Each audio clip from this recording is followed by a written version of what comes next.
Stockholm. And today, it's November 29, 2017. So, Wednesday. Ano na ngayon? Araw ko ngayon para lumipat ngayon sa bago ko unit na nabili. So, from a long span of, I think, 10 years or 10, 9 yata, or 8 years na parang nagtatrabaho ako.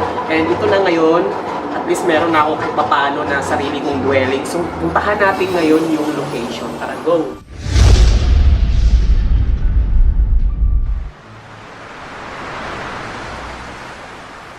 So actually guys, itong nalipatan ko, maliit lang talaga siya. It's a micro-living na unit, maliit lang talaga yung mga unit na nandito. And which is, in proportion lang naman sa pangangailangan ko guys. So ito yung pinaka-hallway niya. Para siyang hotel. And then ito, may elevator din dyan. Yan yung elevator. So, madilim siya kasi hindi pa ako pa ang kanaunahan na lumipat dito sa buong floor na to. So, tara, pasok tayo. Go. Tapos, yan guys. So, ito yun. So, ito yung lilipatan ko. Mamaya, hakutin ko yung gamit ko. So, wala pa masyado. Wala pang kuryente.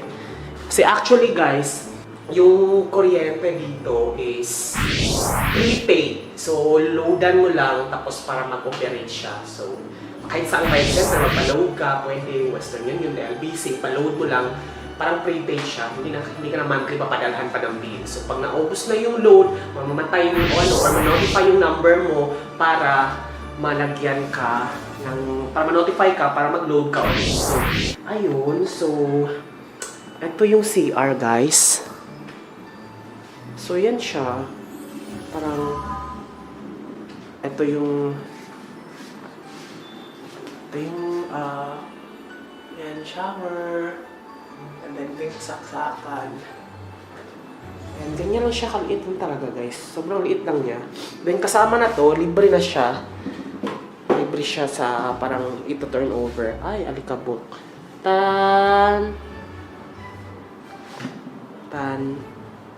Tansyong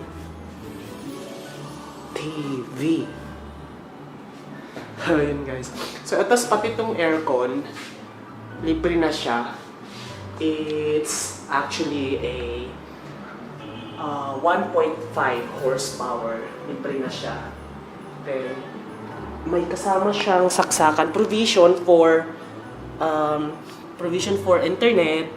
And then, provision for saksakan, dalawa. Then, ito. Then, kasama na rin siya. May kasama na rin siyang microwave. Ayan. Ito yung microwave. Tapos, kasama na yung yung blinds. Kasama na siya. Tapos, pati yung kama, ito, queen size to eh. So, queen size siya. Ayan, libre na rin siya. Pati yung mga cabinet trays. Tapos, kasama na to sa ibibigay. Ayan. Ayan, pati sa taas, kasama siya. Then, itong maliit na closet. Ayan, sobrang liit lang niya talaga. Yan. Tapos, ito, lababo, maliit. Sobrang liit niya. Very micro living talaga. Then, ito sa baba, maganda to pag nilagyan mo ng dishwasher. Ay, electric dishwasher. Tapos, ito, yan. So, bali, yan lang yung mga kasama. So, it's along EDSA kasi. Tapos, itong location na to, along EDSA lang to. Tapos sa likod, eto po. So sa likod, kitang-kita, ito yung side ng Sierra Madre. So kita mo tong Sierra Madre, kitang-kita mo yung Kalakhan ng Mandaluyong. So yun siya. Po sa gilid naman, yung side na pang Makati, ito naman yung side ng Makati. Yan, kitang-kita mo naman yung side ng Makati. Tapos, ito naman yung side ng yan yung side ng papuntang north. So, makita mo yan yung MRT. Yan yung MRT, tapos yan yung SM Mega Mall. Yan, St. Francis. Yan, tapos yan. So pag napapansin nyo guys, yan, pare-parehas lang yan. Pare-parehas lang yan talaga ng size. Ayan. So pare-parehas lang talaga sila ng sizes. Yan o. Diba? Bongga. Bongga pa nga ito. Mas malaki kasi meron pang space dito sa gilid oh. So yun. Yan, pare-parehas lang yan ng size. Tapos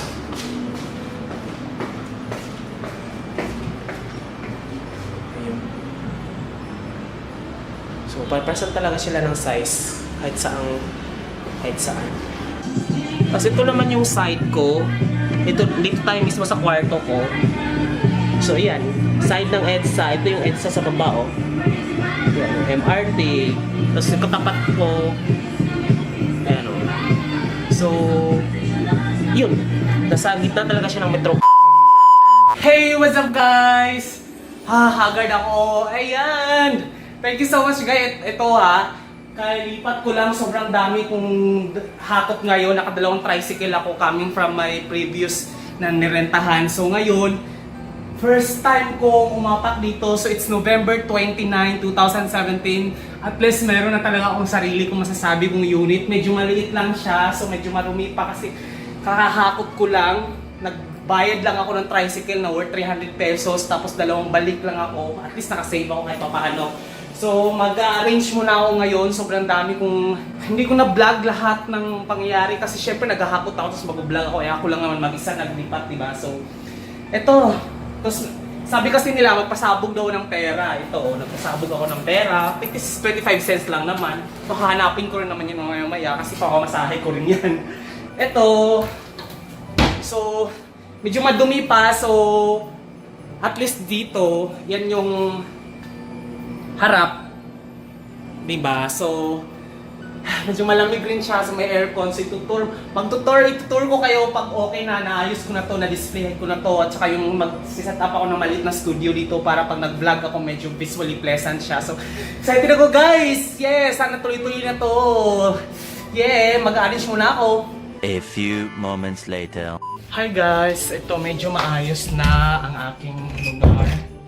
Kahit pa paano kasi may pasok pa ako, so nagmamadali lang ako, so mga 4 hours ko lang siyang inayos, so medyo okay na.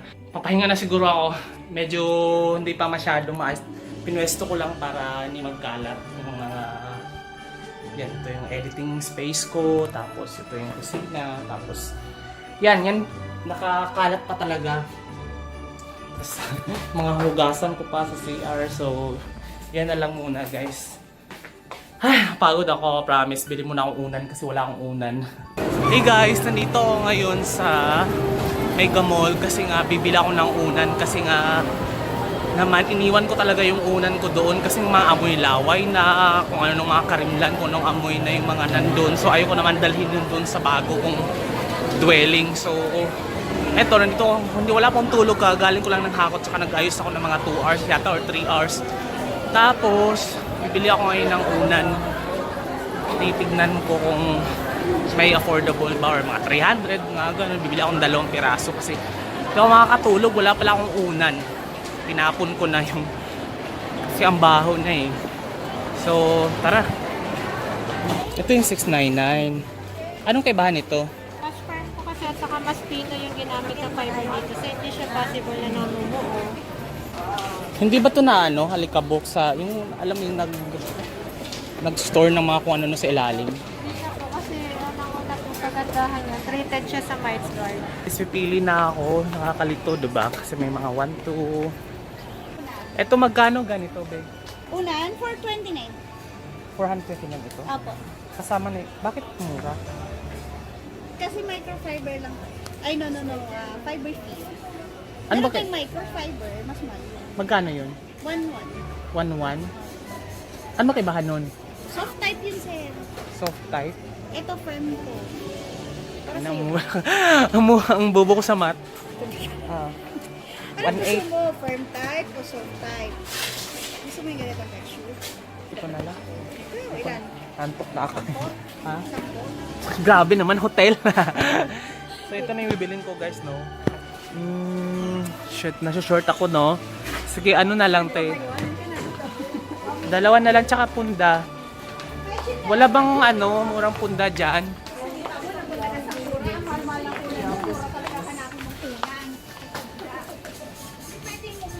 Mura, mahal dapat. Grabe, wala nang pambayad. Hey guys, nakabili na ako. So, diretso na ako matutulog kasi sobrang ngarag-ngarag na talaga ako, no?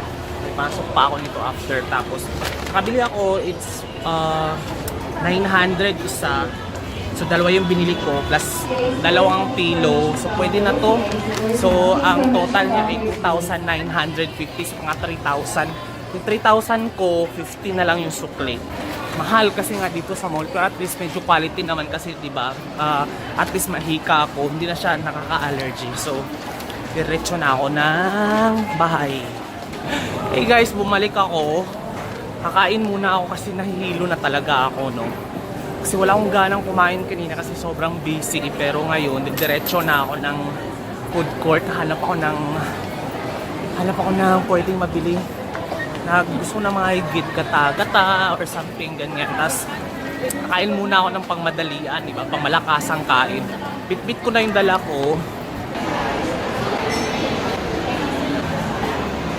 6.5 hours later. Hello guys, good morning. It's 12 midnight and it's my first night ever na dito na ako natulog. Medyo masarap sa pakiramdam. Kaso kailangan akong gumising para magtrabaho. Bali, half day lang ako ngayon. So, mamayang 6 AM yung pinaka-out ko. Then, balik ulit ako dito. Para matulog kasi ang sarap. Makakapahinga rin ako. So, magkakape muna ako.